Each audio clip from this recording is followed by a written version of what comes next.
We've all heard of the Sahara. Sure you have. It's the largest hot desert on the planet. A sea of sand covering an area larger than the contiguous United States. But have you ever wondered what lies beneath the sand dunes? To answer this question, we must travel deep into the past of our blue planet. Up until some 6,000 years ago, the Sahara was grassland. Humans were around at this time, not me, spreading agriculture around the planet. In the north of Africa, the color green dominated. Plenty of rainfall meant that there were lakes, rivers, pastures, and even forests. A completely different image of the Sahara from the barren landscape of today. But then the climate started to shift. The region became parched, and the vegetation started disappearing. The wind did the rest. It took away the fine sediment after there were no plant roots to hold the ground together. Give it a couple thousands of years, and you get a familiar image of the Sahara. Sand and rocks stretching as far as the eye can see. But when it comes to volume, only a quarter of the Sahara is actually sand. The yellow sands of the Sahara are just one part of the story. The desert has many other features, such as gravel plains, salt flats, and plateaus. Makes you think if we understand the word desert correctly. For people who study such terrains, geologists, there is only one condition for defining a desert: precipitation. If an area gets little or no rain, then it's considered a desert. The Sahara certainly fits the bill. Its average annual rainfall is just 3 inches. Compare that to the nearly 45 inches a year in New York. When we look at precipitation, this sandy desert is only the third largest in the world. Number 1 and 2 are Antarctica and the Arctic.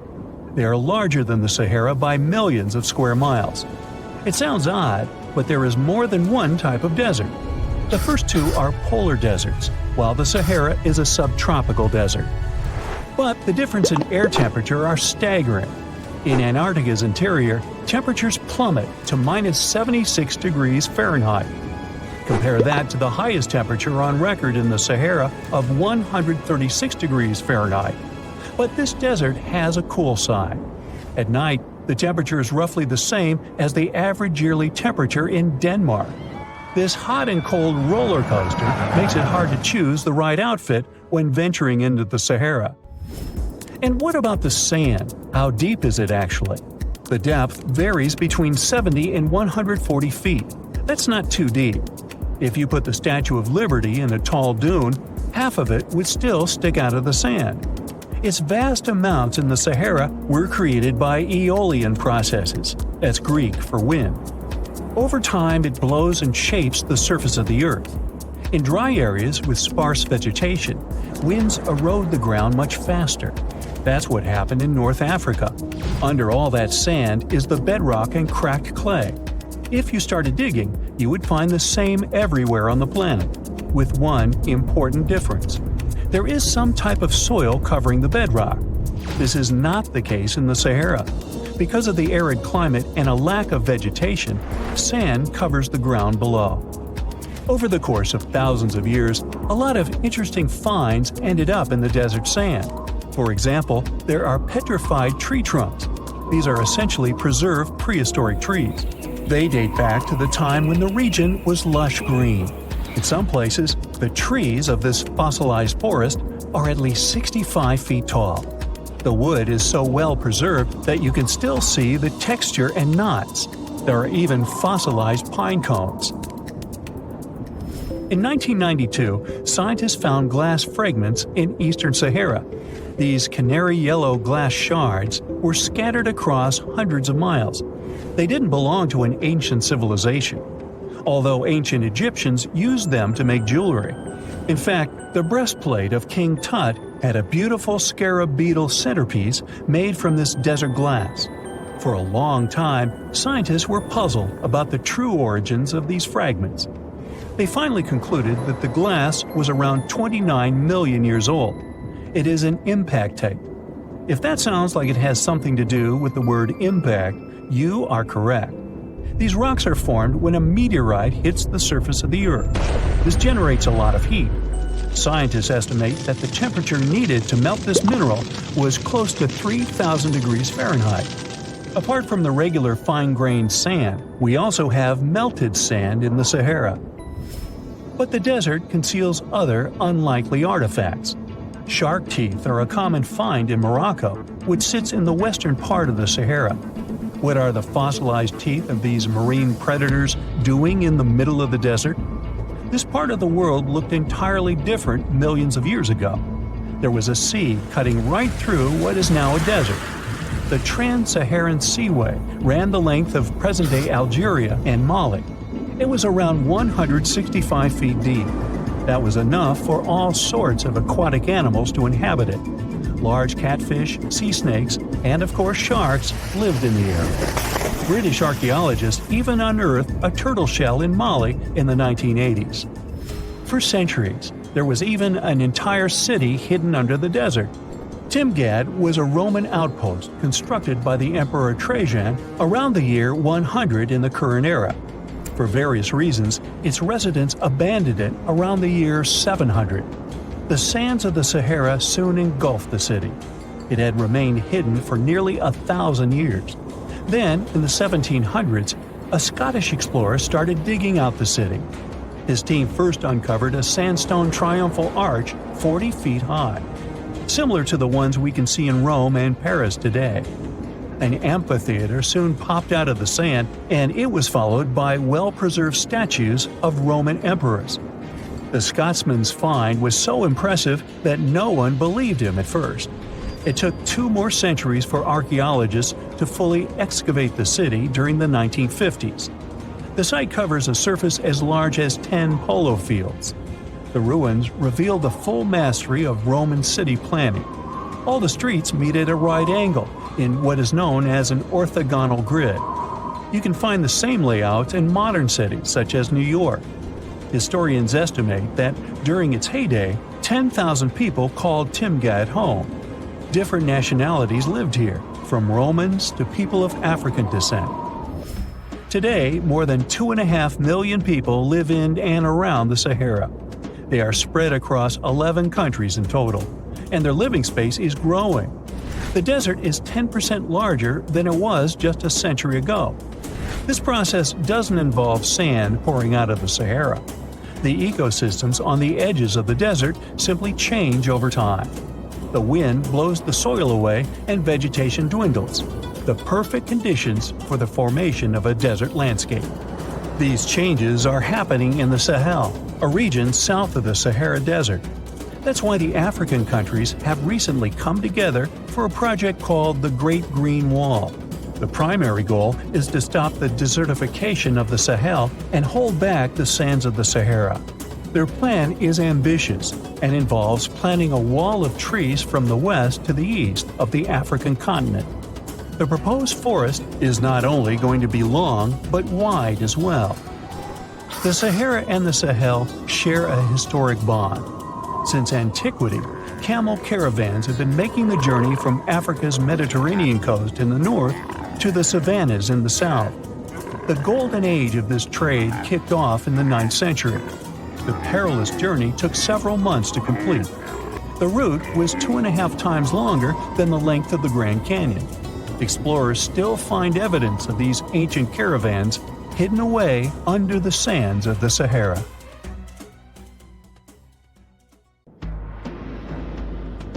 Endless hot deserts seem lifeless at first glance. But among these sands, you can meet dangerous and sometimes creepy creatures. Some of them can only cause health problems, but some can stay in your memory forever. Let's get to know them, starting with dangerous ones and finishing with real nightmares. So, you're walking through a desert and see a big teddy bear with open hands. You understand that it's probably a mirage, but still, you come closer. You were right. It's not a plush toy, but a giant cactus. There's something strange about it. Thanks to some strange fluff, the branches resemble the arms of a teddy bear. However, this is not fluff, but thousands of thin needles, and they are the reason you shouldn't come closer. The cactus is called the jumping Choya, or teddy bear Choya. It grows in the desert areas of Arizona and in the northern part of Mexico. Don't worry, this cactus won't attack you, but it will cling to your skin or clothes if you touch it. Such a fur coat protects the cactus from animals, creates shade, and saves it from heat. The lateral branches are the most important parts of the plant as they carry out photosynthesis and accumulate a large amount of moisture inside. So, despite all the danger, the cactus can be helpful for desert wanderers. And the danger here is needles. If you look closer at them, you will see they have the shape of hooks. One touch, and hundreds of thorns are already in your finger. It's pretty difficult to get rid of them, and the needles cause unpleasant, painful sensations. But the coolest thing about this cactus is the way it reproduces. The plant clones itself in a new place. When animals and people pass the jumping Choya and touch it, the cactus gives them a small piece of itself, along with the needles. As soon as you throw this piece to the ground, it takes root and starts growing. The degree of danger is rising. The next monster from the desert is running toward us, and that is an ostrich. Many think these animals are cowards hiding their heads in the sand. You will most likely change your mind if you're unlucky enough to meet one. Usually, ostriches are not aggressive, but you should run if you come closer to their nest. On the other hand, you won't be able to do that because ostriches move at a speed of 43 miles per hour. You need a car to get away from them. They run and hit their enemy with their chests. There have been cases when ostriches attacked vans and caused significant damage to them. But the main danger these birds present is their powerful legs with sharp claws. They can deliver strong blows with them and even beat a prone opponent. So yes, if you see an ostrich in the distance, go the other way. This small spotted lizard lives underground almost all the time in the arid deserts of the southwestern US and northwestern Mexico. Sometimes it goes outside to find lunch. It only seems cute, but in fact, it's a dangerous Gila monster. Its thick skin protects the reptile from hawks, coyotes, and other predators. But its main protection is its venom. Snakes and spiders inject their toxins using long, needle-like fangs. The Gila monster clamps down and chews the prey to spread the venom. And when it bites a person, it can keep its jaws closed for a long time. Getting rid of the animal is a tricky feat. People who have experienced the effects of the venom say it feels as if hot magma passes through the veins. Despite this, the lizard turned out to be useful for science. Doctors used its venom to create medicines for diabetes and obesity. The time has come. Now you're about to meet one of the creepiest creatures living in the desert. Be quiet and listen to the silence. Stand still. There's no one around. Suddenly, you hear some hissing coming from below. You lower your head and see it. A big yellow spider the size of a human palm with strong jaws and long legs hides in the shadow of your body. In horror, you run away from this monster, but it goes after you. It isn't easy to do it in this situation, but try to calm down. The creature isn't interested in you. It wants only your shadow to hide from the scorching sun. Anyway, it's better not to touch it. The powerful jaws of the camel spider can cause unpleasant sensations, to put it mildly. And, by the way, this creature isn't really a spider. Yeah, it belongs to the class of arachnids, but it's a separate species, Sulpagid. It likes to bite. It's fearless and pretty aggressive. The spider preys on insects, lizards, rodents, and small birds. It can also move at a speed of 10 miles per hour. For their small size, this is very fast. You need to be a professional athlete to run away from it. Most often, you can find camel spiders in the deserts of the Middle East, but they also live in Mexico and the southwestern US. These runners are nocturnal and try to avoid the sun during the day, so they are always hunting your shadow. By the way, they got their name because they often hide in the shadows of camels. You won't hide from them during the day, but they will also want to come after you at night, especially if you make a fire. Solpugids always run to the light in the hope of eating something. Some species of these spiders make a hissing sound to scare their enemies away. Now, let's calm down for a second and leave the hot desert. We're going into the humid tropics of Tanzania. Under tree bark, fallen leaves, and in dark caves, you can meet one of the most terrifying creatures on Earth, a tailless whip scorpion. Imagine a big scorpion without a tail, with a flat body that looks like it has been pressed by something. It's similar to spiders, but has no venom glands and can't spin a web. This monster is silent and fast, but the scariest thing is its 2 front claws, twice as long as the creature itself. Any prey it catches will never escape. Life in a dark cave has spoiled its eyesight, so the whip scorpion tries to avoid sunlight. During molting, it climbs up to the ceiling and slowly comes out of its old skin. Imagine directing your flashlight there and seeing small cocoons out of which pale spiders with excessively long legs crawl. If you really meet it, be calm and slowly go away as far as possible. Be careful. The flat scorpion can crawl under your clothes in a second and bite you in the stomach. And that's not the worst part. Okay, this is a joke. This pretty guy is one of the shyest and most harmless creatures among spiders and scorpions. It's afraid of you and will never attack. Many consider it beautiful and keep whip scorpions in glass terrariums. If you want such a pet, carefully watch it so that it doesn't run away from its house. If it happens, it will be pretty challenging to catch it again. In a matter of moments, it can get under your bed or go through gaps in the floor. Then it'll go to your neighbor's apartment through a ventilation system and scare people there. Okay, how about one more scorpion? It's not as creepy as the other creatures in this video, but it's the most venomous scorpion in the USA. This is the Arizona bark scorpion. The problem is that you can see it in the desert, in your home, or in the yard. These dangerous venomous beasts crawl into rooms and often sting people. One time is enough to cause pain, similar to a bee sting, but someone with an allergy may experience paralysis, breathing problems, and other health issues.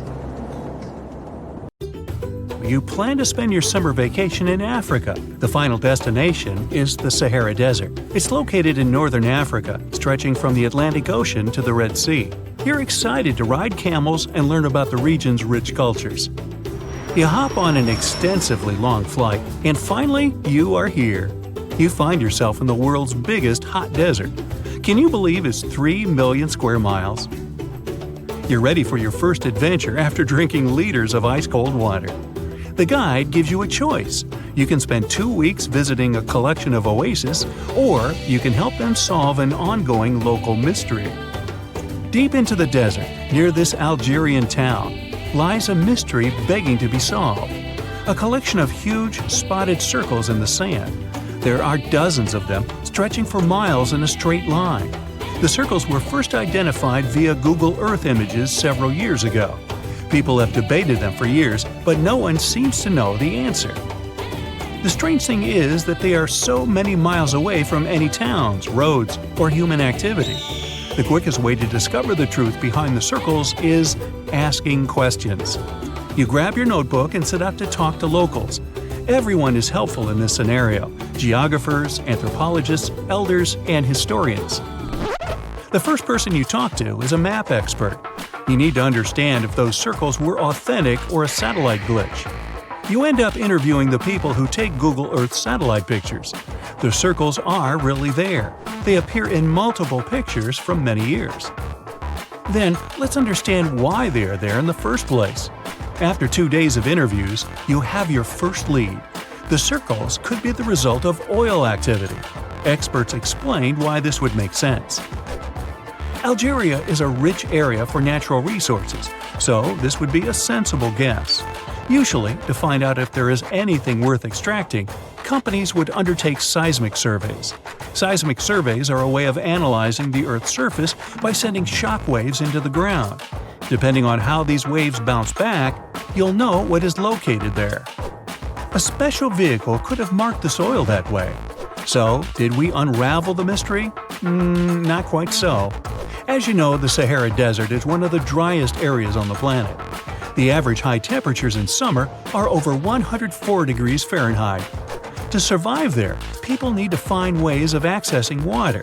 So, these circles could be a kind of ruin or leftovers from ancient water wells. Again, I'd say this is a sensible guess.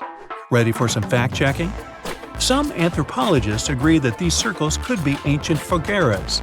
Foguera is the name of a 2,500-year-old style of irrigation system, usually found in northern Africa. It is also known as a qanat in other places in northern Africa. Locals would dig a deep well at an elevated point, deep enough to tap into underground water. They would then dig parallel shafts at regular distances. Then, they would dig an underground channel that connected the city to the well. Solely with the help of gravity, water would run from the well to the city. This traditional technology provided water for crops, livestock, and humans. Now, let's say these wells made human-made oases possible. Even the closest municipality name was an indication that this could be true. The name Fogueret Essaouira is actually named after Fogueras, these ancient wells. Now, this lead was proving to be very accurate. You decide to travel over there to see for yourself. You take a local bus, sit back, and enjoy the ride. The landscape in northern Algeria is filled with ancient-looking towns. You even see ruins of wells along the way, on the outskirts of smaller cities. Opening Google satellite images, you can see the qanat's markings on the ground, a series of holes running down several miles. But as soon as you arrive, you find out you were wrong. Dale Lightfoot, one of the world's leading experts on qanats, said that the circles were definitely not qanats. Even the satellite images confirm this difference. Uh-oh, we were so close. Apparently, qanats or fogueras would not run down a straight line. They wouldn't be shaped like circles. Another clue that this wasn't the case was that there were no towns at the end. The circles were really far away from any human activity, and qanats were explicitly built to provide water for human settlements. Well, it sure was a good try. You almost gave up on this mystery when you decided to take one more field trip. It was days of preparation, pick up cars, food, equipment, all so that the mystery of the Sahara Circles could be unraveled. On the first day, you drove over 99 miles into the desert. You were always curious to see what this part of the world looked like. Over there, you see nothing but mustard yellow dunes. The night sky is pretty decent though. You can see the entire Milky Way with your own eyes. You set up camp and sleep under a canopy of stars. The next day, tension grows. There's no cell reception. Oh dear. But thankfully, you added the coordinates of the circles to your Google map. And surprise, the offline mode works out there. You follow the coordinates, but it leads you astray. You start to get nervous, thinking this was all in vain. But you and the team get into the car and drive a few more miles past the coordinates on your phone. After a very bumpy ride, you can't believe your eyes. There it is, an enormous crater dug on the sand, surrounded by 12 smaller holes. From up high, it looks like a clock, without the pointers, of course. On the ground, they're very faint, so faint you almost miss them. Searching the area, you notice all the holes had something similar, metal wires, thin wires that you can pull from the ground. They're buried deep, so you start digging. An object starts to reveal itself. Uh-oh, it looks like old dynamite. This certainly surprises you. Better stop digging to avoid any accidents. At the end of the survey, you feel satisfied, but still curious. What could all this dynamite mean? And who put it there? What comes next is the turning point of your adventure. Walking back to the car, you see something shining on the ground. You approach the item with curiosity.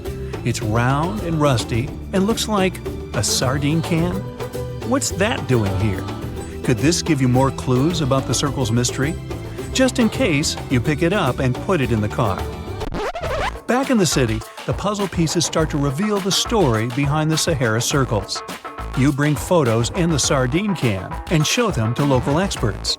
They analyze your material and give you an intriguing verdict.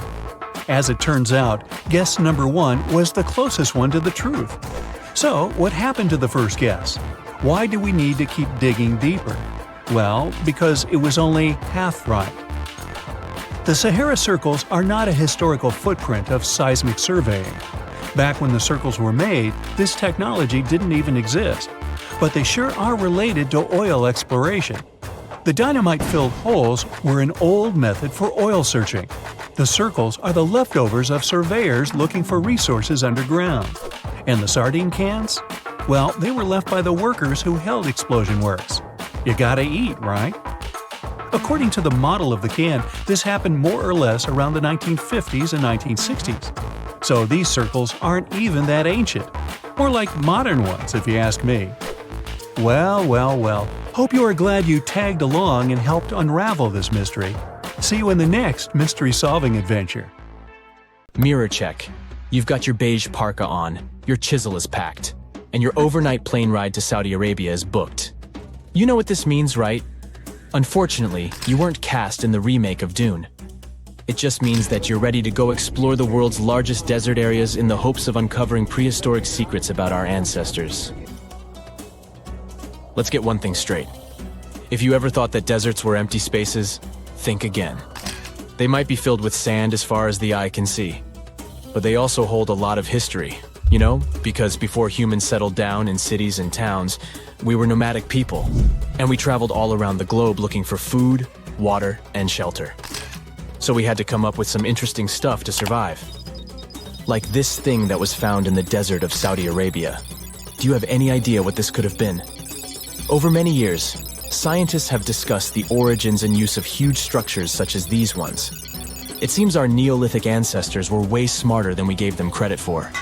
They didn't spend all their hours around the fire carving weapons out of stone. No, they were also practicing their architectural skills. These huge stone structures are called desert kites, because if you look at them from a distance, well, they sort of look like kites. Archaeologists have arrived at the consensus that these kites were used to lure animals in. This way, it would make it easier for our ancestors to guarantee their week's food. But that's not all. Take a look at these monolithic structures right here. They show us that our ancestors probably drew on rocks, the blueprint of what they were going to build on the ground. Just like modern-day architects, desert kites could be miles long, so they drew out a plan before actually building them. The most surprising feature of all is that these kites were built even before things such as Stonehenge. We're talking around 7,000 to 9,000 years ago. Over the last decade, scientists have been able to identify over 6,000 desert kites spread across the Middle East and West and Central Asia. If you don't think this huge, try building something this large without the help of any drones. It looks like a pretty difficult feat to me. And apparently, Saudi Arabia's desert is filled with more amazing things. Scientists have found mysterious stone structures that are older than the pyramids of Giza in Egypt. So of course, you can't wait to go check that out. Can we all agree that carrying around heavy rocks to build a pyramid without the help of modern technology sounds absurd? I mean, how on earth did they do it? Now imagine turning back the clock about 2,000 years into the past and finding humans that built similar gigantic structures in isolated areas. Take a look at these so-called mustadils. They are rectangular structures built from piled-up stones, found over 77,000 square miles. Some archaeologists believe that these monuments were used for ritualistic purposes, maybe processions of some kind, where people would walk from one end of the plateau to the other. I'd be down for that. Now let's move on to another deserted area. We're entering the world-famous Sahara Desert landscape. Isn't it beautiful? Here, you're about to unravel an ancient mystery, something that took years for researchers to solve. Fun fact, the Sahara Desert is the world's largest hot desert. It spans over 3 million square miles, which would be like putting 1,000 times the country of Hawaii next to each other. We say it's the largest hot desert because the world's largest desert area is Antarctica. But we all know temperatures over there are freezing, not the typical image of when we think of a desert. Deep into the desert, near the Algerian town of Fougeret et Zoua, something strange was found. For decades, these tiny dots appeared on images of Google Earth, but nobody could explain what they were. Some scientists were sure that these circles are the result of oil activity in the region. Others guessed that these were ancient fogaras or ancient water wells. There are dozens of them, stretching for miles and miles in a straight line. The strange thing is that they are always far away from any town, road, or human activity in general.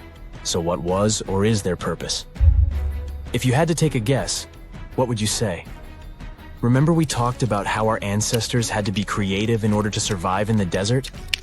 Let's try to walk in their shoes for a minute. Imagine you're a nomadic hunter-gatherer living in a desert area. You spend your days basking in the hot sun, trying to count all the grains of sand around you. But you also need to eat and drink water. But how on earth do you get water in a desert? Sure, you can hope to keep running into oasis every week or so, but that seems a bit risky, doesn't it? That's why North African people invented the so-called fogaras. The fogaras are a 2,500-year-old irrigation system. Locals would dig deep wells in elevated areas, wells deep enough to tap into underground water. Then, they would dig parallel shafts at regular distances. This way, the water would flow from the main well down into all the shafts and irrigate entire areas. Travelers could stop by the shafts and quench their thirst. They could also raise livestock and tend to crops. Pretty clever, huh? As much as these holes did look like fogaras, a little bit of research would show you that they're not.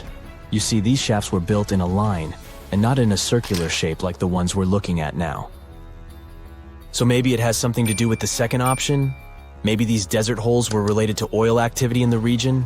Let's have a look at the holes up close and personal. From Google Earth, they don't seem that big, but in real life, they are huge craters. The tip to uncovering what they are is hidden beneath the sand.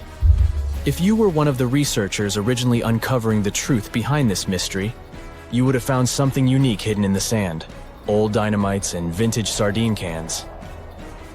Putting the pieces of the puzzle together, scientists found that these sardine cans were a model from the 1950s and 1960s. It seems that entire teams from that decade would camp out while they surveyed the area for oil. And what about the dynamites? These were used for seismic surveying.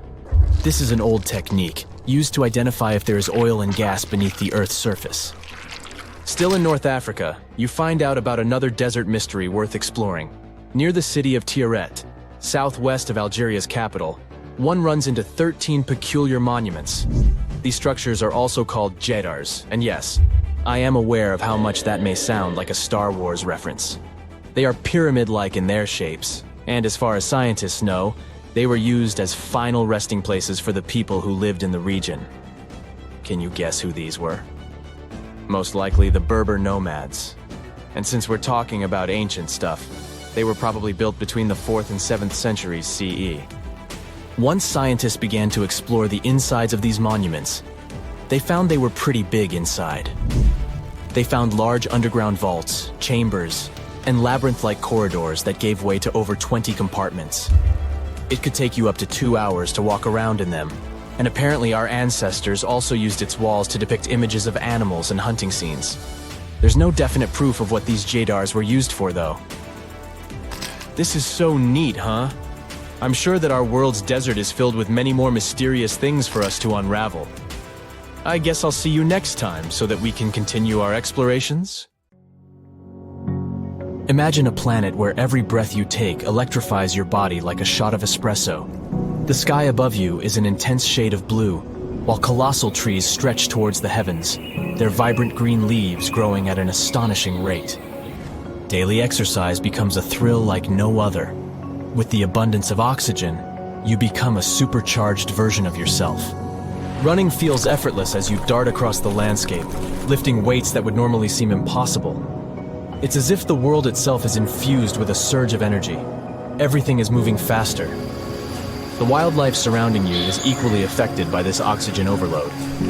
Animals roam the land in majestic proportions. Their massive frames are propelled by speed and agility. Picture yourself in a pulse-pounding chase with an oxygen-charged cheetah, racing against a predator that could put a Ferrari to shame. Now you may wonder how such a wild scenario could ever be possible. Well, let's see. Oxygen is the powerful fuel that keeps life going. It makes up about 21% of the air we breathe, and every breath we take delivers these tiny molecules to our cells, giving them the energy they need to thrive. Without oxygen, our cells would struggle, and our bodies would fall apart. But that's not all. Oxygen is a superstar that works for all kinds of living things, from tiny bacteria to giant elephants. It's even important underwater, where it enriches the oceans. Amazing creatures like plankton and algae produce lots of oxygen, creating a thriving underwater world. But to fully understand the impact of high oxygen levels on the planet, prepare for a journey back in time. Recently, scientists have made an astonishing discovery. They tested rocks from two different places that were really far apart. And can you believe it? These rocks held tiny pockets of gas that showed how oxygen levels shot up by almost a third in a very short time. It was like a breath of fresh air. So they studied these rocks and found that oxygen levels back then were much higher. Imagine lush landscapes, towering forests, and gigantic swamps that stretched as far as you could see. During the Carboniferous period, oxygen ruled the atmosphere at an impressive 20%, just like today. But over the next 50 million years, its levels shot up to a crazy 35%. Can you imagine what that did? As oxygen surged, something incredible happened. Huge forests grew all over the land, creating a breathtaking green world. And massive swamps took over low-lying areas, making the landscape look surreal and otherworldly. At the same time, carbon dioxide levels dropped. Normally, when things break down, microbes release carbon dioxide into the air. This gas acts like a warm blanket, trapping the sun's heat and raising temperatures. But in the mysterious swamps where these giant plants were buried, the microbes couldn't do their job. The result? The planet got really cold. Who would have thought that a breath of fresh air could have such power? The scientists are still trying to figure out why this happened. But one thing is certain, it wasn't just happening in one place. It was a worldwide phenomenon. It was like the planet was playing a funny game with the climate. But let's go even earlier. We see the first North American dinosaurs making their grand entrance. High oxygen levels are what gave a big boost to the rise of mighty dinosaurs in North America and beyond. Picture tropics filled with the magnificent giant creatures. Obviously, dinosaurs didn't just appear out of nowhere. They took advantage of a changing environment that was perfect for their evolution. Oxygen levels played a huge part in this dinosaur party. As oxygen levels rose, so did the size of these incredible creatures. They started small with predators like Chindosaurus, and soon after, huge dinosaurs like sauropods took over the land. Then, 65 million years ago, dinosaurs disappeared and mammals took over. And here's the interesting part.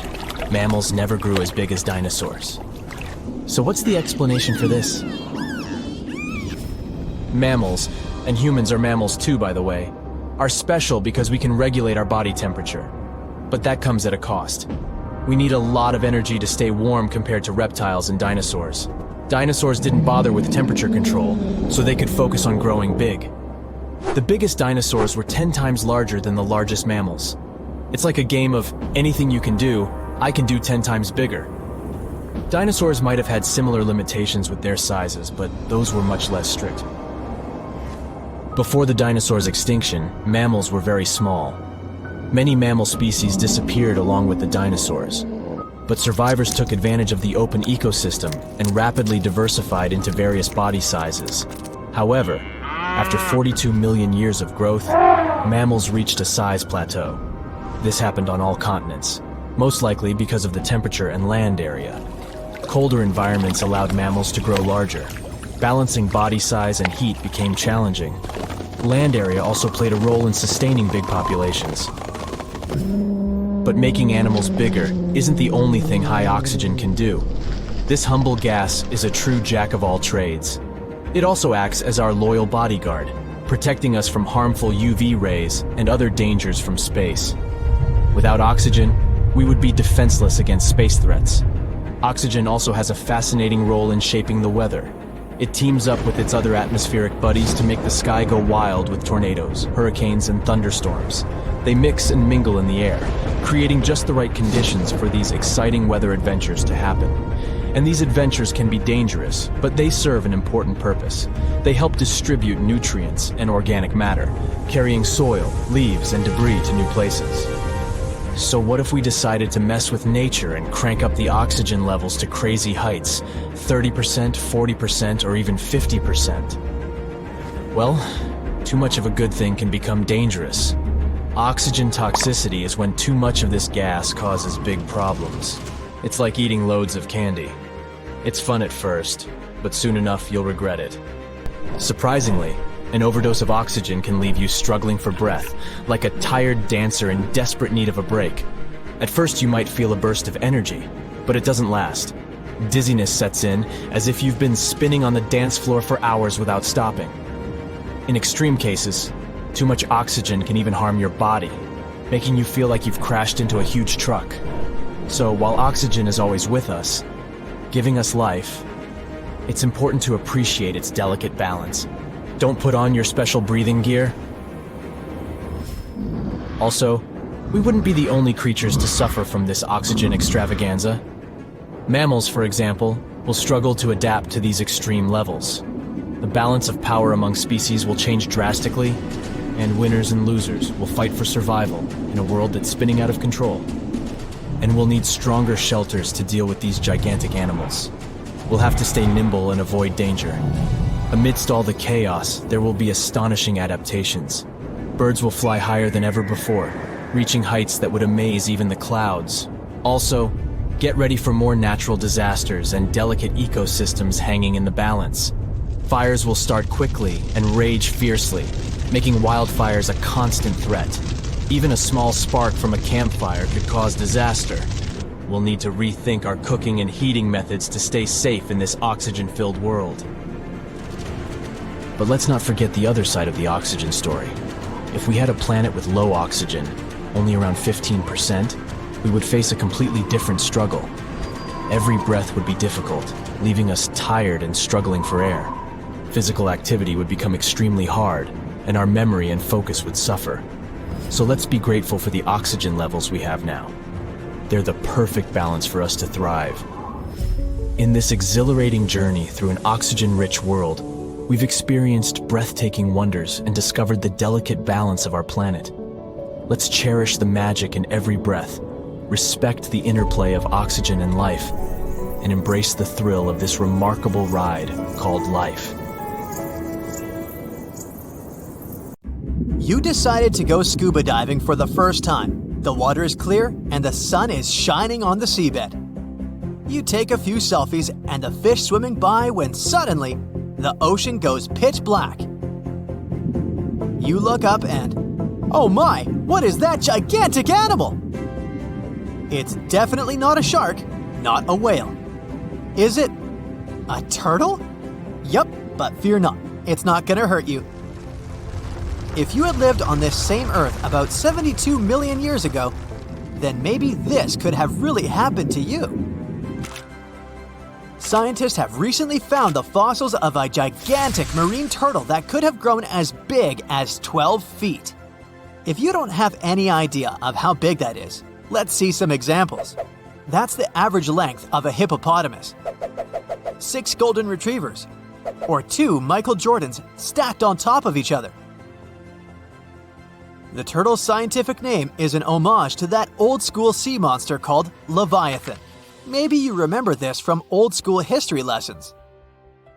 The Leviathan is supposedly a mythical creature that would swallow entire ships or people that were deemed too greedy by the creature. Can you imagine being swallowed by this humongous sea turtle? No, thank you. The fossils of this gigantic creature began to be excavated between 2016 and 2021, all the way in northeastern Spain. The first fossil was located by a hiker in the Spanish Pyrenees, and it was around 8 inches long. The pelvis of this turtle alone measured around 35 inches. It would definitely be one of the biggest turtles today if it hadn't gone extinct. FYI, the largest living sea turtles today can reach up to 6 feet in length, which is already pretty big. Now, how about a gigantic prehistoric scorpion? I bet most people here are not huge fans of these creatures, especially since they're poisonous, which is why the thought of a 9-foot-long aquatic scorpion might be the stuff of nightmares. Let's just say that if they hadn't gone extinct some 400 million years ago, lakes and rivers would be much more dangerous places for humans today. These gigantic insects were considered to be apex predators in their time, hunting everything from fish to other animals, even of their own kind.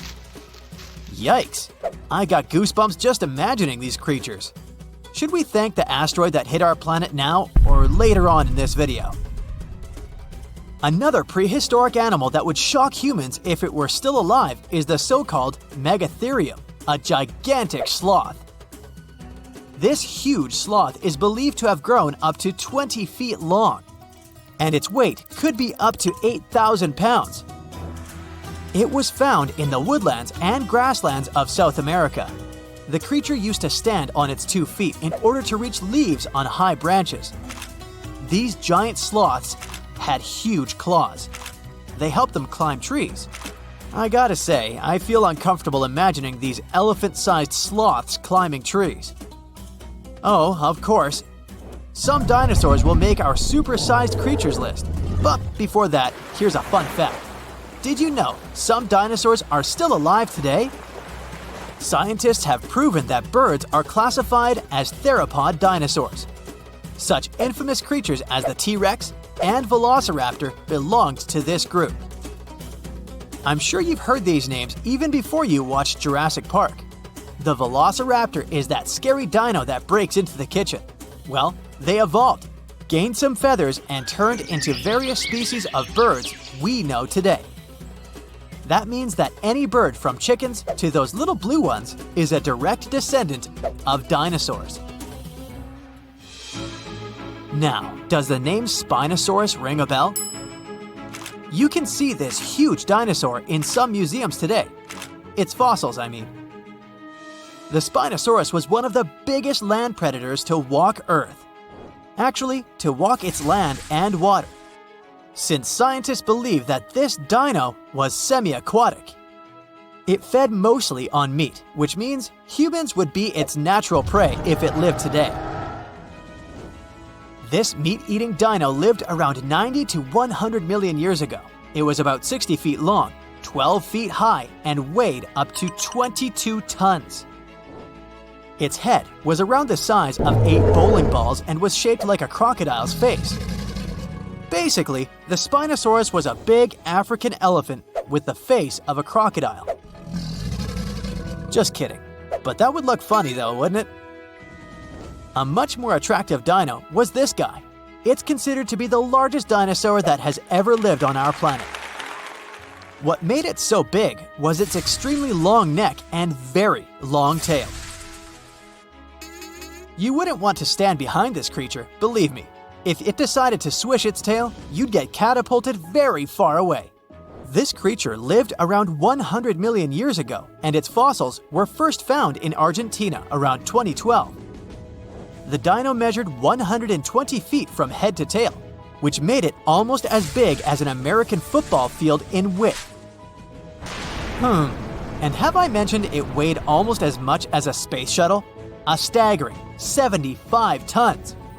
If it had been a carnivore, it would have probably been the greatest predator. But this big guy was a peaceful herbivore that had such a long neck that it could eat leaves from high trees. Cute, right? We must also talk about the Shastasaurus. As the name suggests, this animal is popularly known as the Mount Shasta lizard. Even though it was a marine reptile and probably never set foot on the mountain itself, this dino was usually around 23 feet long, but there was a specific strand of this species that could get as big as 69 feet long, about the size of the great blue whale. This made it the biggest marine reptile to have ever lived. A fun fact about the Shastasaurus is that scientists believe it didn't even have teeth, which means it could only feed on soft-bodied prey, such as squid, for example. The next animal on our list is the blue whale. Believe it or not, the biggest living animal on Earth actually started small. These days, the average mature blue whale can reach up to 100 feet in length and weigh up to 200 tons. That's more or less the weight of 40 elephants put together, or 30 Tyrannosaurus rexes, or 2,670 average-sized people. blue whales have to eat up to 50 million calories per day to support that body. That's the equivalent of 30,000 Big Macs, just FYI. But blue whales weren't always this big. They actually evolved from a four-legged mammal that lived on Earth around 48 million years ago. Their ancestor was called Pachycetus, and it was only 6 feet long. Here's a fun fact. To be able to live in the water as one does today, the blue whale had to go through some intense adaptations. A blue whale can replace up to 80 to 90% of oxygen in its lungs each time it takes a breath. A human replaces only up to 15% for comparison. It allows these animals to dive for up to 1 hour at a time, down to a staggering depth of 330 feet. Elephants were bound to make the list. Elephants are currently the largest land animals on Earth. They can grow to be about 13 feet tall and weigh up to 7 tons. That's pretty small if we compare it to the other animals that once lived on Earth, right? But if we placed a 6-foot-tall human next to an elephant, we'll see it's not at all that small.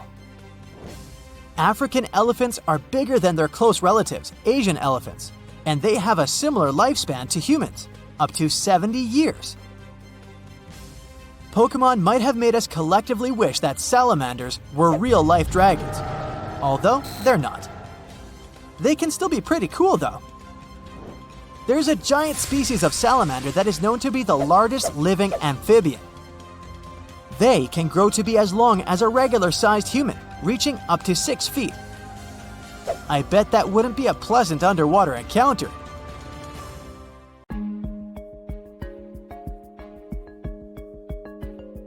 Welcome to Starbuck Island in the middle of the Pacific near French Polynesia. Even if the name brings to mind a strong coffee smell, you will find no frappuccino there. The island is uninhabited. It's also pretty tiny, just 5.5 miles east to west and about 2 miles north to south. The island is so small, New York City could fit in 18 such islands. Seems like there can be zero interesting things, but Google Maps have something to surprise you. A couple of months ago, there was a viral TikTok video about a weird saucer-shaped object found on Google Maps on Starbuck Island. The video racked up over 5 million views in 2 days. The creepiest part is that there's a long streak traversing almost the whole island. It looks as if someone had to brake with all their might, but failed, and it resulted in a crash of that saucer-looking vehicle. Could that be another possible proof that we aren't alone in the universe and someone tried to visit us and couldn't drive very well? All these speculations are blood-chilling, and the users believe no one knew the true story behind those traces and the saucer. Little did they know that back in 2009, a group of explorers visited the deserted island. They made a couple of videos that were uploaded to the net. Thing is, the island didn't used to be that deserted. In the 19th century, Starbuck Island was used for guano mining. A tiny clarification here. Guano is bird and bat droppings. Yeah, droppings mining doesn't sound quite convincing, but guano is rich in phosphates, and phosphates have a lot of uses and can be used as fertilizers. So, since there were some people on that island, they had to construct a sort of temporary settlement, which they did. Now, back to Google Maps. Do you see that angle? Right. The satellite picture can be compared to the pictures and videos made in 2009 by the explorers. Another point proving that this weird object has a terrestrial origin is that there are some trees on the island, which is bizarre. These trees aren't native to coral limestone terrain, and they were definitely planted by people. Mystery solved. The saucer-shaped object is not an extraterrestrial vehicle, but what remains from a settlement. And the traces stretched out across the island? Who knows? But it's definitely nothing out of this world. Another TikTok user claimed they saw zombies on Google Maps. Let's see if this one is true. First off, the video scared over 1 million people who watched it. This TikTok starts with a view from afar, and as the user zooms in, we understand we're in Finland. Then we see an inscription. Alright, I surrender. Finnish viewers, help me out here. The next thing we see is a low-quality Google Street View image, and that shot sends shivers down my spine. It looks like a mass gathering of people, but they don't look quite alive. The image looks foggy and bewildering. Are these real zombies? Sure thing they're not. First off, let's deal with the inscription. It translates to English as "a quiet people's facial artwork by this person."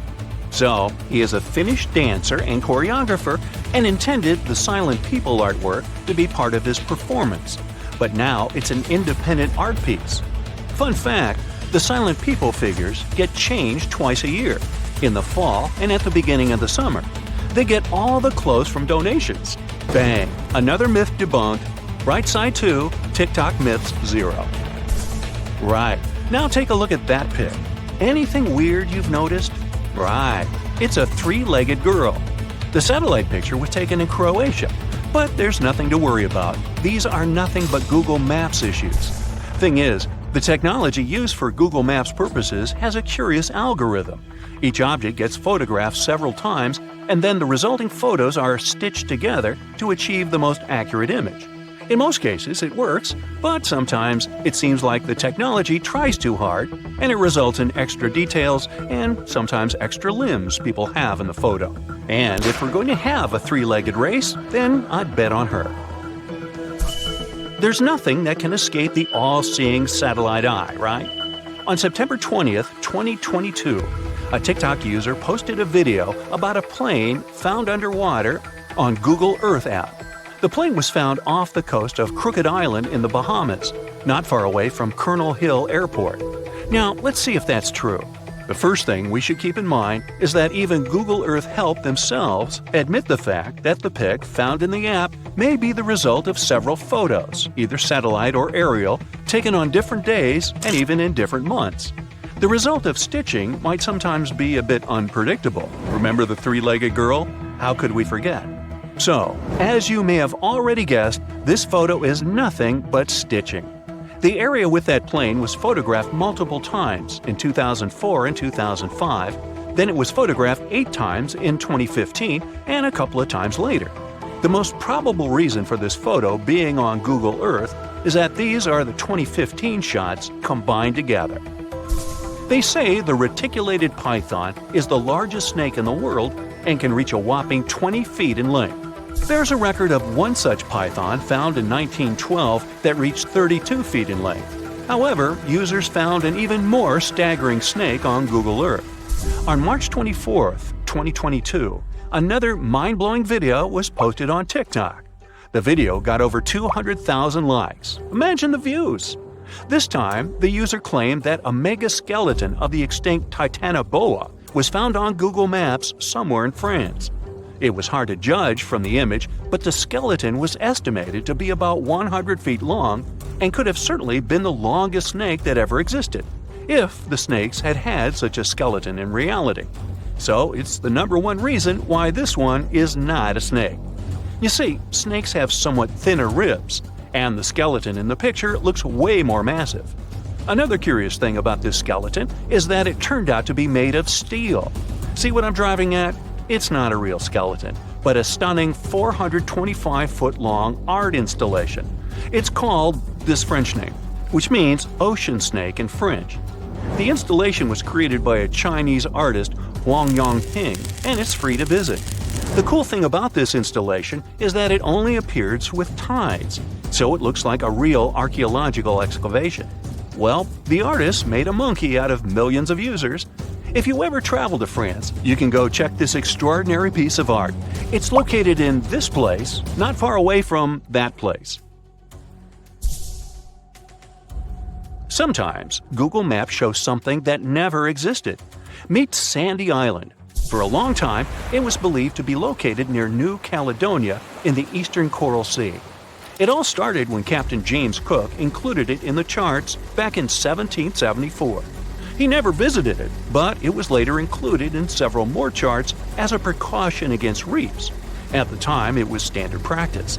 Plus, the area was, and is still, swarming with pumice sea rats. These are the masses left after an underwater volcanic eruption, so such a precaution was a necessity. This way, the island stayed in the charts until 1974. A flying recognition campaign claimed there was a lack of appearance of that island, and Sandy Island was deleted from the charts. Google Maps appeared back in 2005, and the island, surprisingly, was there, even though it had been previously undiscovered. It got removed from Google Maps only in November of 2012. Now, there is nothing but black pixels, but there used to be a darkened sea area. Today, some specialists believe the whole situation with the island was just a copyright trap, which was a popular practice among cartographers back in the day. Those traps help cartographers protect their intellectual property. So, have you ever seen anything weird on Google Maps? The legend goes that a dwarf named Fafnir was famous for his strength and courage. Because of his qualities, he was tasked with protecting their kingdom. Dwarves were known to gather a lot of wealth, so a bit of added security was a must. I mean, they lived in a house made from gold and precious gems. But Fafnir also had another special talent. He was able to shapeshift. Tricked by Loki, the Norse spirit of mischief, Fafnir was taken over by his greed and the shine of his father's treasure. He decided he did not want to share any of it, not even with his father or his brothers. He stole it and ran away all by himself to a place he'd be hard to find, the middle of the desert. To protect his wealth, Fafnir transformed into a huge dragon. His new appearance looked like a huge snake, powerful and scary. His magical powers did not end there, though. Because the dragon couldn't fly, he also spread poison all around his new home, so no one had a chance to survive if they wanted to take his gold away. Fafnir was soon defeated by a young hero named Sigurd. The legend of Fafnir tries to explain why family is more important than greed. It also shows the many magical powers dragons possess. But the most interesting part is that it's quite a good example of how dragons came to be in our tales. But hey, this is just one of the many stories mentioning dragons. Just switch on your TV or peek into any bookstore, and you'll surely stumble upon dragons somewhere. Variations of dragon-like creatures have been described in stories from all over the world, from Asia to Northern Europe. Most of these creatures are depicted with reptile-like bodies, wings, and claws. And the scariest trait of them all, they can breathe fire out of their mouths. The name of these creatures comes from the Latin word draconum, which translates to huge serpent. But let's take a trip down memory lane to see how it all started. An Asian historian, for example, discovered some fossils back in the 4th century BCE and decided that he'd stumbled upon dragons. It's easy to understand why he got so confused if you look at a fossilized Stegosaurus. It was 30 feet long, 14 feet tall, and covered in armored plates and spikes. The Nile crocodile might have gotten mistaken for a dragon too. It still exists today and lives in sub-Saharan Africa. But it may have been more popular in ancient times. When reaching maturity, Nile crocodiles can grow up to 18 feet long. But that's not all. It can even walk with its body off the ground, and some were even pictured standing on their 2 back legs. Goannas are dragon-like lizards that live in Australia. Large as they are, they also have razor-sharp teeth and claws, and are also known to even produce venom. It's easy to see why goannas may be the source for the Australian version of dragons. When humans first discovered whale bones back in the day, we had no idea these animals lived in the sea. Given their size, we surely must have thought they were dangerous. And because we rarely see whales, if we don't go underwater of course, they were poorly understood and easily mistaken for dragons too. Probably the most interesting source of dragon mythology is actually the human brain. In a book called An Instinct for Dragons, there was a theory which claimed that dragons existed in almost all ancient cultures because we had evolved to fear large predators to survive. We aren't the only mammals to do this. Monkeys have an innate fear of snakes and large cats too, for example. When you combine these natural traits with folklore, you get a lot of dragon stories everywhere, adapted to each region. Reptilian beasts with magical powers date back as far as the origins of human civilization itself. I'm talking about ancient Mesopotamia. Humans back then used to believe in all sorts of creatures, but their head spirit was Marduk, the patron of the city of Babylon. If you look at the artwork from back then, Marduk was depicted with a snake-like dragon at his side. It could be either nice or vengeful, depending on what mood it was in. If you want to sign up to become a dragon, the first thing they'll ask you at the interview will be if you can breathe fire, of course. So scientists have tried to look into some ways that could make it real for dragons to breathe out fire without damaging their throats. To do that, they examined the bombardier beetle. This eccentric insect can pack up some really hot substances in its belly. Once the creature gets bothered by something, it shoots out a fiery load of chemicals. In all fairness, it's not really fire, but it does burn, so it's close enough. Going back to dragons, they'd need to have similar glands in their throats to produce the same effect. But where do dragons come from? They didn't just appear out of nowhere, regardless of the source you consult. Some tales, like that of Fafnir, say that even humans can turn into dragons, but the most popular theory is that dragons start out as eggs. Some sources even draft a series of stages a dragon has to go through during its life. Everything starts with hatching. Dragons are said to eat their way out of those shells and break the sides of the egg. Then there's the wormling stage, which is what dragon specialists, or dragonologists if you like, call a newly hatched dragon. It's still small and weak, but don't worry, it can take care of itself pretty well. The rest of a dragon's life stages are pretty self-explanatory. There are grown-up dragons, then ancient ones. A dragon's life ends when it reaches the twilight stage. Some sources claim dragons never stopped growing. Others even say they never reach the end of their lives. They just pass on to another type of spiritual existence. Dragons are known to be the symbol of a lot of different things, but that all depends on their origin. In some regions of Asia, they are known to bring luck, power, and wealth. To become a powerful warrior in Britain, you'd need to first defeat a dragon. That's why you often see them on flags. The flag of Wales, for example, has a large red dragon on a green and white background. Western stories aren't as nice to dragons. They are often seen as evil and vengeful. Another myth associated with dragons is that they love gold and precious stones. This greedy side of their temperament seems to date back to ancient Greece, where dragons were tasked with guarding treasures. Some of these guarding dragons were seen in such tales as The Hobbit and in the Harry Potter series. As for dragons' magical abilities, they also vary a lot. Some were said to have blood with supernatural properties. Some were rumored to be able to speak. Others were famous for their wisdom. A lot of dragons in ancient literature could fly or shapeshift, even into humans. Some real-life creatures got their names thanks to bearing a resemblance to dragons, like the dragonfly that has more than 5,000 subspecies we know about.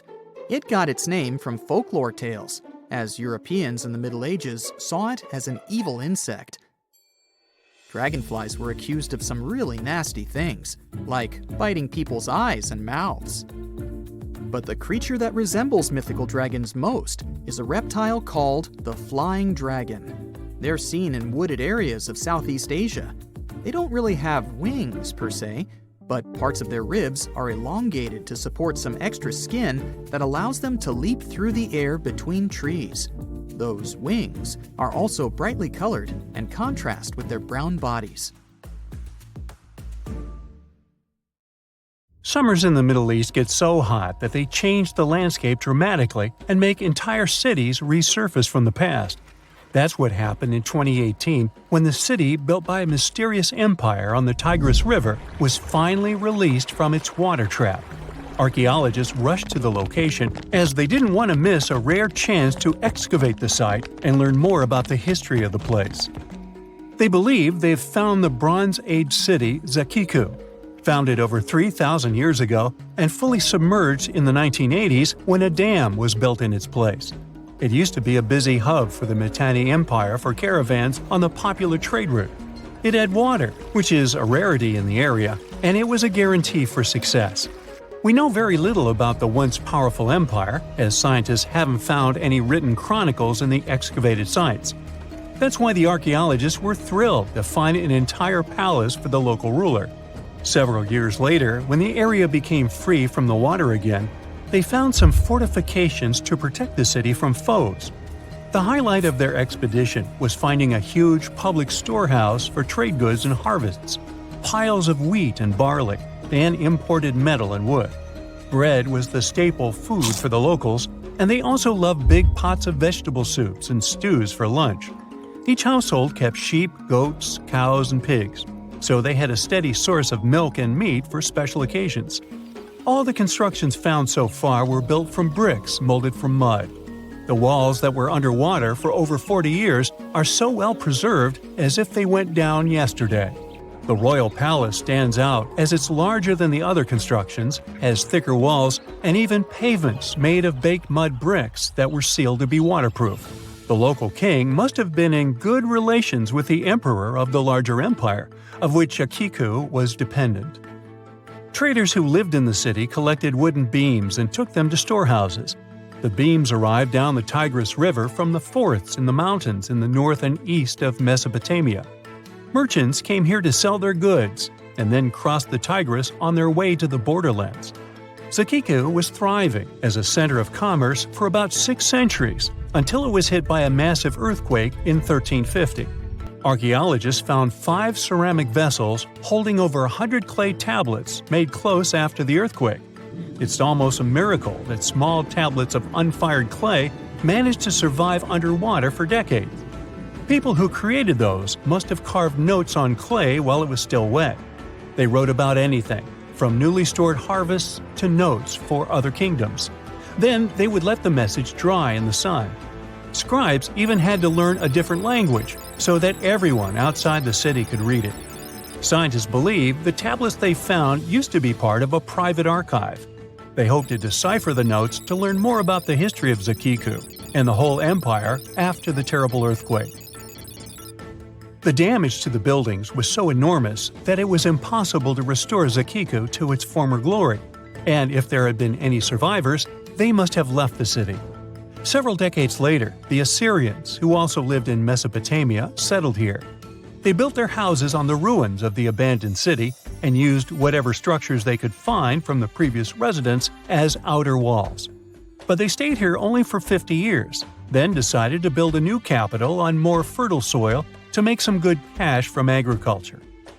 Archaeologists working in Zakiku had to halt excavations when the water levels went back up and covered the city. They sealed the ruins in tight-fitting plastic sheets and put stones and gravel on top. They hope it will help protect the priceless site from water erosion and prevent it from disappearing again. They realize how important water from the dam is for the region, but if it recedes again, they say they'll definitely continue the excavations. There was a bustling community in today's Taklamakan Desert in China around 1,600 years ago. It lived along the Naya River, which ran through the desert for miles and got its water from the melting snow in the mountains. After 3 years of work in the area, archaeologists and scientists managed to dig up 8 tombs in the desert. Thanks to the desert heat, the clothes and artifacts inside them were almost as good as new. The people who wore those must have lived in the ancient city of Naya. Naya used to be part of a prosperous kingdom at the heart of the Silk Road trading route and had a population of over 3,000 people. Then, desert sands went rogue and swallowed the city whole. Archaeologists only found the ruins of Nija in the early 20th century. Scientists from different countries have tried to solve its mysteries. It looks like the tombs discovered at the end of the 20th century belonged to the wealthy. There were some expensive items inside: a quiver and bow, metal arrowheads, gold earrings, and a glass bead necklace, a lacquer box with a comb, makeup, and a sewing kit in one of the tombs. There was also some silk of top quality, and even the bright colors like green and yellow haven't faded on it. The fabric also had Chinese characters with quotes from historical books, which helped scientists identify the period in which it was made. Archaeologists later found a large dwelling site and the clearing of 3 ruined buildings. It will probably take many more years to understand why the city had fallen and what happened to its people. Saudi and French archaeologists teamed up near Riyadh, the Saudi Arabian capital, and stumbled upon an ancient settlement dating back 8,000 years. The scientists used all sorts of cool tech, like laser scanning, drones, and aerial photography, to unearth this Neolithic-era gem. They found the settlement in a local archaeological hotspot. Among the treasures they uncovered were a stone temple, remnants of an altar, and over 2,000 graves. All these finds tell us about ancient practices and rituals. The team also found the foundations of 4 massive buildings, corner towers, and open-air courtyards, all with underground reservoirs to store water for agricultural use. There was also a smart irrigation system with canals and cisterns, which let the city thrive in one of the driest deserts in the world. Rock drawings etched into the nearby mountain depicted the daily life of the locals. The excavations have been going on in the area for over 40 years, and scientists still keep finding new artifacts to answer more of their questions. Fishers have stumbled upon ancient bones, tools, and artifacts that are 9,000 years old on the North Sea floor. British and Dutch archaeologists and paleontologists rushed to see the finds as they were hoping it could be evidence of the submerged Doggerland. And they weren't disappointed. There were even perfect sets of footprints left by Mesolithic people who lived here. 12,000 years ago, during the last major ice age, the British Isles weren't islands at all. There was a landmass made of many hills, marshlands, and dense forests that connected them to the European continent. That landmass was Doggerland, where a prehistoric hunter-gatherer society lived and thrived. But then, the sea level started going up at the speed of 3 to 6 feet a century as glaciers were slowly but surely melting. The locals had to move to areas that today belong to England and the Netherlands. Experts decided to learn more about the history of Doggerland, using data from oil companies working in the North Sea. So far, they've created digital models of what the area of 18,000 square miles might have looked like before it vanished beneath the waves. They still need to analyze samples of ancient insects and plants and the DNA of animals to get a full picture. Life on a high-oxygen planet would be a wild and crazy ride. Imagine taking a deep breath and feeling like you just downed a shot of espresso. The sky is a deep shade of blue, and the trees around you are gigantic, lush and green, growing at a rapid pace. Daily exercise now becomes a breeze. With all that extra oxygen, you'd be able to run faster, jump higher, and lift heavier weights. Your morning run is basically effortless, and you notice that everything seems to move faster and with more energy. But you'd also have to watch out for the wildlife. The animals around you would be simply huge, and they'd move with a heightened speed and agility.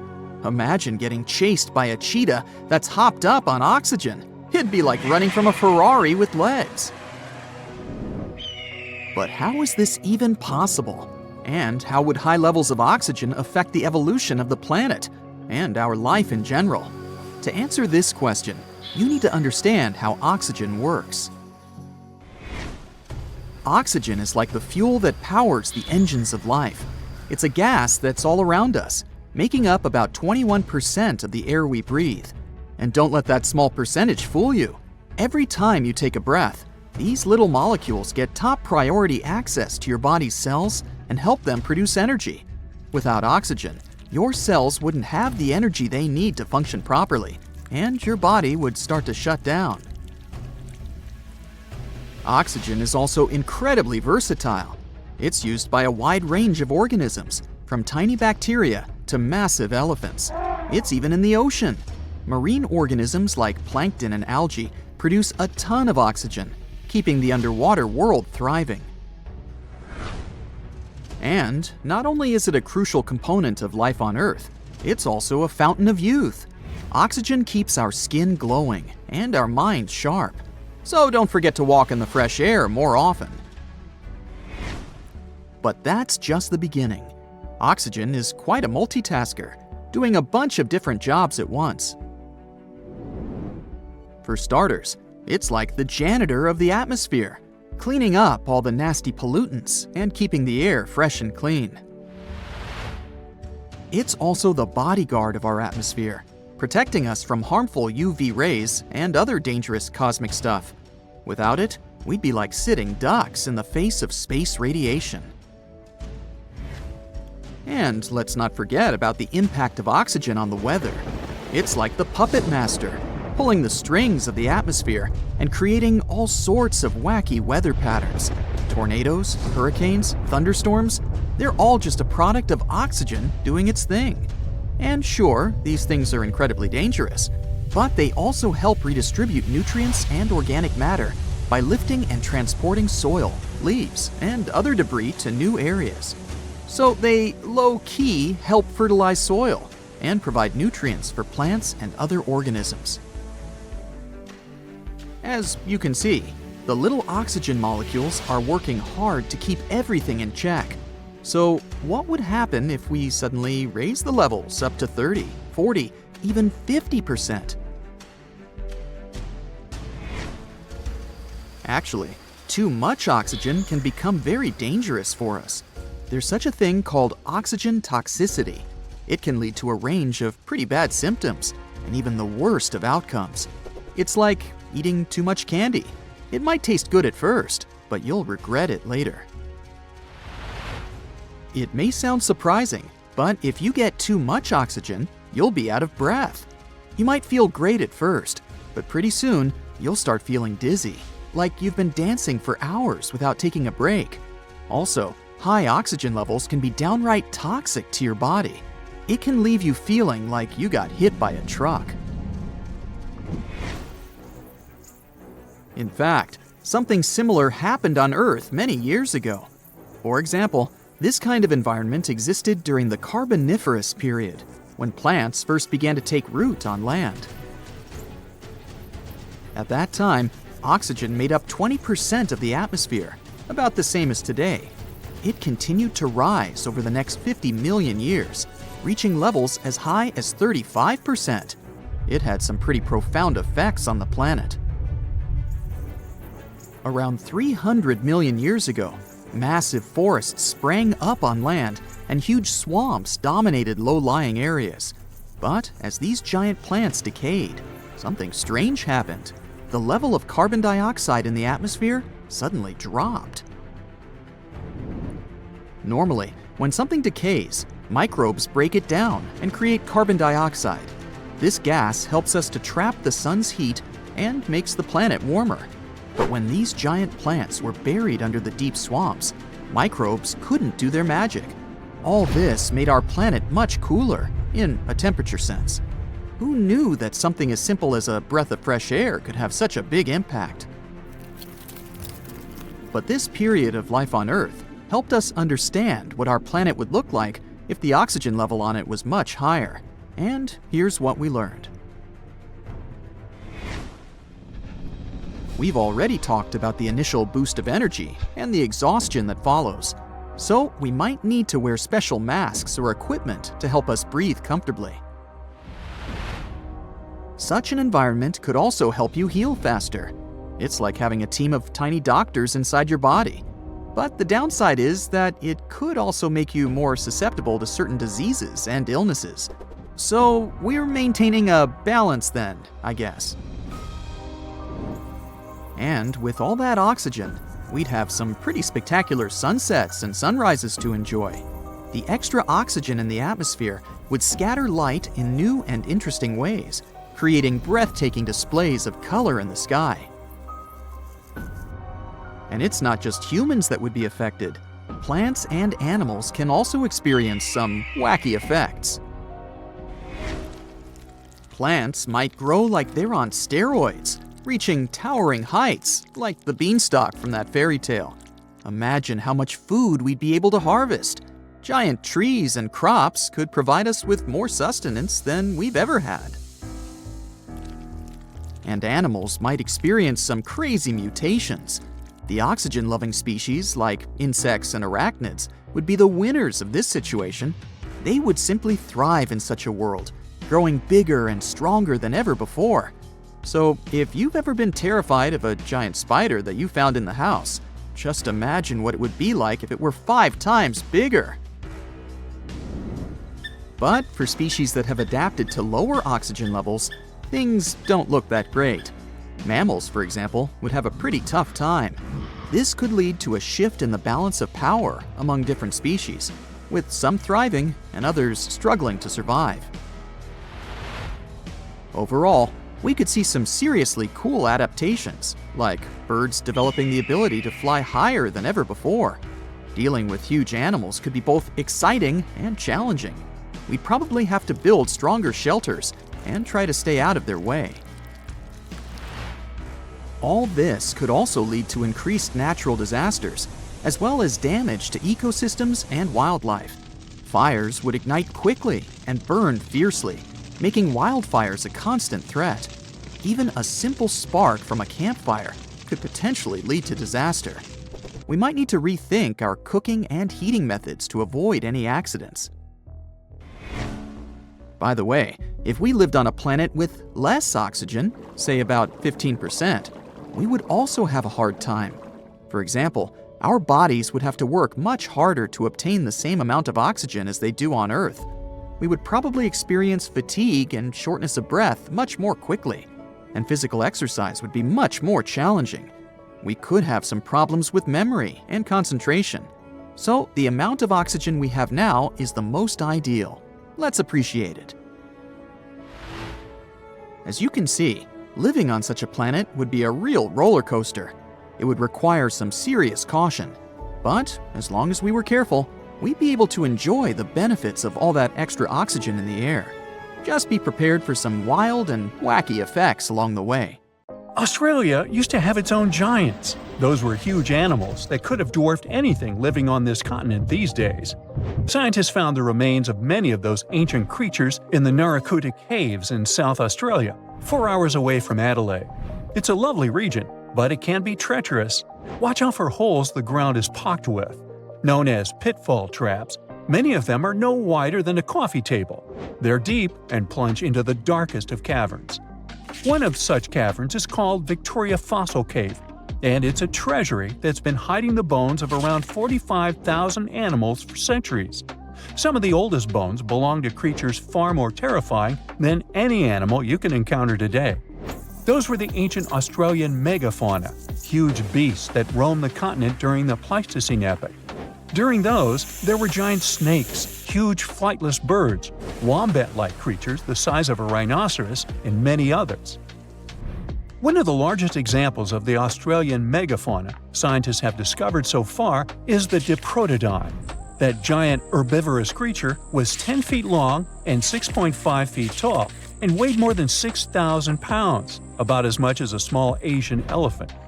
Even though this terrifying beast didn't eat meat, it could have smashed other animals with its sheer weight. Scientists have found the remains of hundreds of such creatures all over Australia, so it's safe to say that no other animal from that time or in that location was larger than this giant. Despite its creepy appearance, the Diprotodon was a relative to the modern-day wombat, and those are known to sometimes pounce humans. The Diprotodon had toes that pointed inward and were well suited for digging burrows. On the other hand, Diprotodon was a giant, and it was unlikely that it used to do so. It was likely a trait it had inherited from its smaller burrowing ancestors, or it could have used its claws to search for roots. This theory is supported by the fact that the animal's pouch was facing backward. It prevented any dirt from collecting inside while the creature was digging. Since this animal was so big, it didn't have to worry much about predators. Up until 60,000 years ago, when the first humans appeared on the continent, full-grown Diprotodons only had to look out for creatures like the quincana. Measuring in at a whopping 20 feet long, the quincana was a land crocodile. It lived in Australia from around 20 million to 40,000 years ago. It disappeared along with most other mega creatures of the last ice age. It's thought to be the result of the first humans coming to the continent. Even though the quincana was extremely fast and dangerous, it was possible that this creature got out-competed by human hunters who took all available prey. Unlike modern crocodiles that are mainly aquatic, that mighty beast was a land dweller. Scientists figured it out by studying the quincana's legs. They were able to support and carry the body clear off the ground. It means there was no escape for ancient people once the quincana spotted them. Modern crocodiles can only push themselves along on their bellies. Such an adaptation allowed the quincana to chase its prey for long periods of time, exhausting it in the process. Another creepy feature of this ancient monster was its teeth. Aquatic crocs have conical teeth. Those are great for gripping and holding on to prey underwater. But quincana had knife-like teeth, ideal for slicing soft-bodied animals like, mammals. Another Australian monster, Thylacoleo, wasn't all that large, but it didn't make it any less terrifying. It was still among the top predators and the biggest carnivorous animals in Australia. This creature was a true oddity of nature, even by prehistoric standards. First, its teeth resembled not those of a regular predator, but those of a rodent. Its front incisors were enlarged, taking the place of canines. Premolars were also shaped like blades. They were used for cutting flesh and bone. At first, scientists thought that Thylacoleo used those teeth to eat nuts and fruits. But later, a study showed that the use of such teeth was better suited on necks and spines. The jaws of this ancient creature were immensely powerful. A 220-pound Thylacoleo had a bite force similar to that of a present-day 550-pound lion. It means that the animal could easily bring down prey much larger than itself. Then there was Thylacoleo's tail.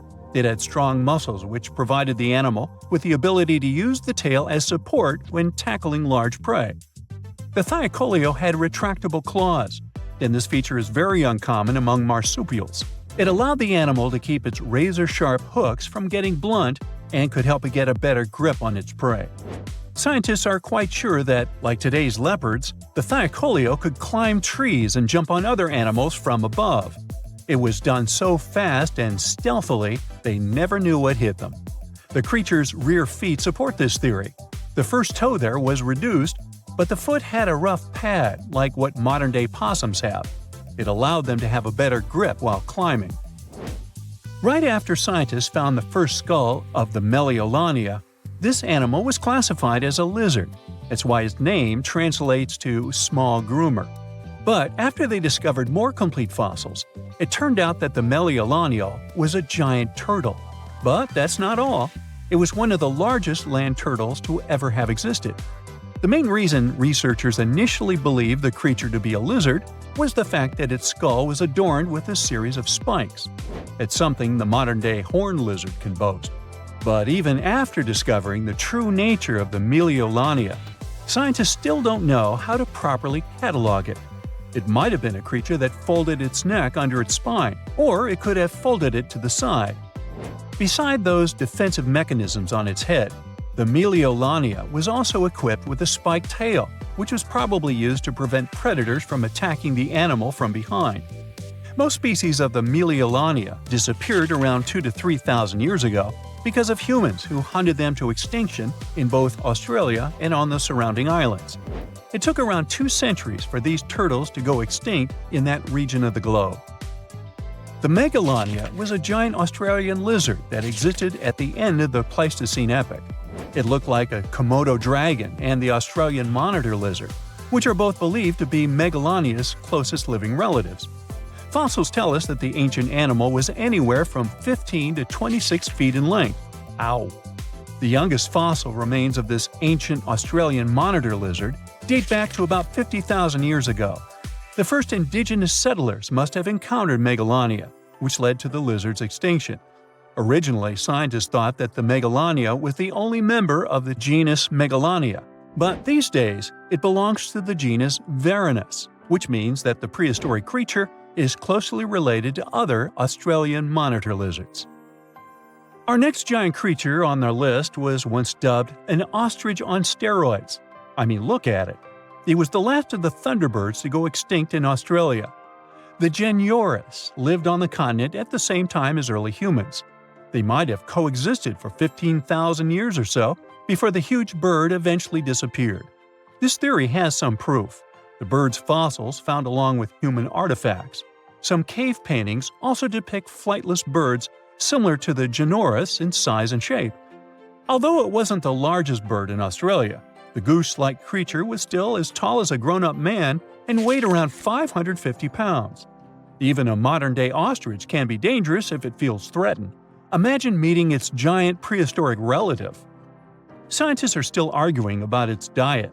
Many believe the creature was an herbivore, but there's still a chance that the Genyornis was a partial scavenger.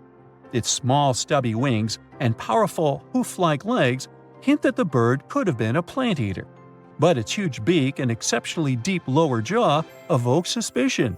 Such features are highly unusual in birds. You decide to go out for a morning jog for the first time in your life. You put on your headphones and get ready for something hard and unpleasant. But as soon as you go outside, you feel an extraordinary lightness. At first, you enjoy it and speed up, but then you realize that something's wrong. You're running too fast and too easily. You feel like you've just taken off a heavy backpack that you've been carrying all your life. You're so fast, you think you must have a superpower now. But you notice another athlete running as quickly as you. You notice a puddle ahead of you and jump over it. You jump so far and so high, it feels physically impossible. You fall to the ground, shocked. Then you notice there are no scratches on your body, and the ground feels lighter. You stop the music in your headphones and turn on the radio. All the news reports say the gravity on the entire planet has decreased by half. Thanks to gravity, we stand on the ground and don't fly away into the sky. This power allows our planet to revolve around the sun and the moon to revolve around us. Heavy things seem heavy because of gravity. And now, something has happened to the Earth's core, and the mass of our planet has decreased. This is the reason for the change in gravity. People happily run out of their houses and jump twice as high and further than they used to.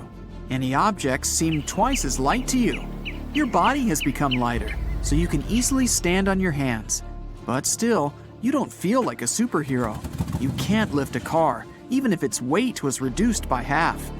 But now, parkour is easier for everyone than before. Your body's weight has decreased, which means you get less damage when you fall. However, panic quickly replaces the joy of the new conditions. It becomes hard for you to breathe, the same as all other people. The air has become lighter. The updated force of gravity has reduced the air pressure by half.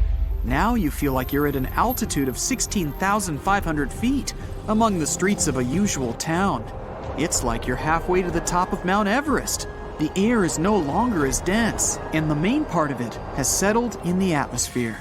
In the beginning, everyone experiences massive dizziness and panic. You feel like there's not enough air in your lungs, so you get nervous. To solve this problem, you have to learn to breathe slowly and evenly. Thanks to this, you calm down a bit. Others also learn to be more balanced and don't live in a hurry anymore. All of you experience less stress and enjoy every day. Then scientists create unique oxygen masks. You put it on, take a breath, and a special filter puts pressure on the oxygen molecules, making the air denser. After a couple of decades, people will take off these masks, as they'll ultimately get used to the new conditions. New generations will be born with adapted lungs. The Earth's atmosphere is expanding. It seems the sky has risen higher and acquired a darkish hue. Satellites flying around the Earth's orbit are now inside our atmosphere, but the Earth's gravity still attracts them. You see thousands of satellites burning up. Some of the space debris survives the atmospheric shield and falls to the ground. A meteor shower begins. Space trash crashes into houses, roads, trees, and cars. You and the rest of the people decide to wait out the storm underground, in the subway or basements. Fortunately, the shower doesn't last long. People come out of their hiding and look at the sky in surprise. The moon changes its previous position and slowly flies away. Soon it disappears completely. Our planet is now like a heavy ball in the center of a huge blanket. That blanket is gravity. It bends under the ball's weight. If you put any light object on the blanket, it will roll down to Earth. But if an object is moving at high speed, it will be able to spin on the blanket's edge and not fall into the center. Thanks to such speed, the moon doesn't fall on us. but at the same time, it can't fly away. Now that gravity has decreased, the blanket has become twice as loose. The rotation speed allows the moon to fly out of our gravitational field. It just goes into space. People will be able to observe the wandering moon for a long time through telescopes. Meteorites might crash into it. It could also find another planet with stronger gravity and will revolve around this new home. The moon may stay in place, but will be revolving around the Earth at a slower speed. In any case, there will be no more tides on our planet, and the sea level will remain the same. In the sea, you can also feel the changes. It's much easier for you to stay on the water, and you can swim faster. But the coolest thing is running along the shore. The splashes are floating in different directions, so slowly and beautifully. The waves are running on the sand in slow motion too. The weight of cars, planes, and ships has reduced, and so people consume less gas now. You can drive twice as far with a full tank. Fuel transportation is easier, and less energy is spent on flights. Gasoline is becoming cheaper. The decrease in gravity inspires space tourism development. It becomes much easier for people to fly out of the Earth's orbit. Winter has come. You're walking down the street during a snowfall. It seems to you the snowflakes are stuck in the air as they're so slow. You step on the ice and realize that it's almost impossible to walk on such a slippery surface. Your weight has decreased, and the pressure of your feet on the ice is twice as weak. You're sliding and can't stop. You often fall, but you don't feel any harm. When the wind is strong, it's hard to stay on your feet. If you jump, you may even fly away. The grip of wheels on the road deteriorates. A driver can no longer brake abruptly. The wheels don't spin, but the car continues to slide for a while. That's why new speed limits are being introduced all over the world. You can still enjoy extraordinary strength and long jumps, but after a few generations, the human body will evolve and fully adapt to these conditions. People and animals will be born taller and bulkier. Majestic tigers the size of a truck are walking through the city streets. Flamingos the size of a plane are flying in the dark blue sky. But the worst thing is that the size of insects has increased too. A regular cockroach can now grow to be the size of a computer mouse, and tarantulas become twice the size of an adult palm. At the same time, all living beings become lighter in weight. Humans will become elegant and agile creatures. Our bones and muscles will stretch. The structure of the entire human body will change. We'll become thinner and smoother. Blood in the veins and vessels will flow more slowly, and it will greatly impair the brain's work, but only in the beginning. In the future, the body will expand. The brain will increase, as will the number of neural connections inside. The lungs will become more sensitive and spacious. People will be smarter and wiser. All devices and materials will be developed according to the new conditions. A cup, a pencil, a plate, phones, and other gadgets. Everything will get lighter and more fragile. If an ordinary person gets into such a world, they'll feel like a superhero. You'll be able to punch through lightweight walls and doors and break bricks with your hand. New people won't match your power, but you'll seem too small and clumsy to them.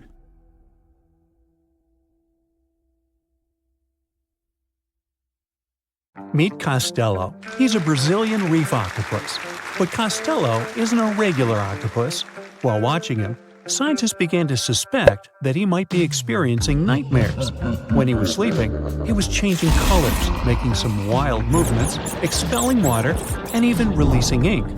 They decided to study Costello for a while. His behavior during sleep resembled stress and fear. The study showed that he might see vivid dreams, which are, at times, spooky. Well, as just one octopus, these cute underwater creatures are known for their intelligence and sometimes human-like behavior, so it's entirely possible that they see dreams just like we do. In Costello's case, he might be haunted by memories of tough times off the coast of the Florida Keys. Poor Costello has a rough past. He lost a tentacle to a predator before captivity, so maybe that's what he sees in his dreams. If proven true, this discovery could reshape how we perceive intelligence and awareness in both animals and humans. Well, it turns out plants can talk. Well, kind of. Scientists found out that plants actually make ultrasonic clicks when they're stressed. Imagine tomatoes and tobacco plants in a jam. They're making sounds like popping bubble wrap, but way too high for us to hear. These are called ultrasonic signals, and they might be their way of indicating stress. That would mean that plants can communicate with each other, and stressed plants prefer to be drama queens and let everybody know about their troubles. They make around 30 to 50 pops and clicks per hour. Calm and healthy plants don't do nearly as much. And not only do plants talk, but even have their own language. They make different sounds depending on whether the plant is experiencing thirst or is bothered by a snipped stem or something else. Moreover, some of them are so dramatic that they start ringing alarms even before they show signs of dehydration, when they know they're getting close to it. Scientists aren't sure why they do that, though. They believe that it might involve cavitation, a term that means air bubbles dancing in the plant's plumbing. Plants that sing these symphonies include corn, wheat, grapes, and even cacti. That is quite a big discovery in agriculture. We could use it to check if our crops are thirsty and stuff like that. So now we'll be eavesdropping on plants and deciphering their secret language. Okay, time for some universal news. Recent studies are shaking up what we thought we knew about the universe's age. Our findings during the last decades showed that the universe must be around 13.7 billion years old. However, a new study shows that it might be almost twice as old, up to 26.7 billion years. Keep in mind that it's not proven, so for now, the official number stays the same. Scientists were using the time since the Big Bang and studying ancient stars to measure the universe's age. But some stars were playing hard to get, looking older than the universe itself. For example, the ancient star Methuselah, which is estimated to be around 14 billion years old, which would be older than our universe. Also, the James Webb Space Telescope caught galaxies looking super mature just a few hundred million years after the Big Bang. All this poses some hard puzzles for astronomers. But this new hypothesis combines the expanding universe theory with something called the tired light theory. It suggests that light loses energy as it zips across cosmic distances. Combine this with the expanding universe theory, and bam! As the universe expands, the light loses energy, so we simply can't see all the super ancient stars that are very far away from us, which is why we could make a mistake in calculating our universe's age. The new model also pushes back when galaxies started forming. It suggests that those early galaxies spotted by the Webb telescope took way longer to form than we originally thought. This study is a serious shakeup in the scientific community. If we made such a huge mistake in calculations, we'd have to rethink the very fundamental astrophysics principles. That would be a giant leap, and we'd have to make a huge makeover of almost everything. Which is why we need to be very cautious about it. So while scientists test this new theory, we just have to wait for the results. Now, these aren't the only space news. The new AI technology is already being actively used for scientific research. This time, AI is helping us to look for signs of extraterrestrial life.